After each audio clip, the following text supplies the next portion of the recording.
আজ হঠাৎ এখন বাজে হচ্ছে কত 10টা 2 রাত। তারিখ হচ্ছে 2রা জুন 2026। কয়েকদিন আগে আর এক জায়গায়, ওটা অবশ্য মৃত প্রজাপতি ছিল, সেই তুলনায় এটা জীবিত।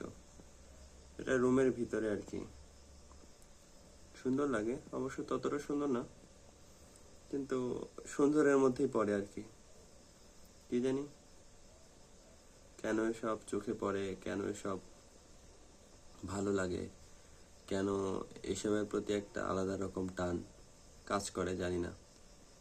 তবে খুব কেন জানি চোখে পড়ে, কাছে আসে, বা কোনো না কোনো ভাবে অনুভব করি। আপনি আপনি কেমন? আপনিও কি এরকম নাকি আবার?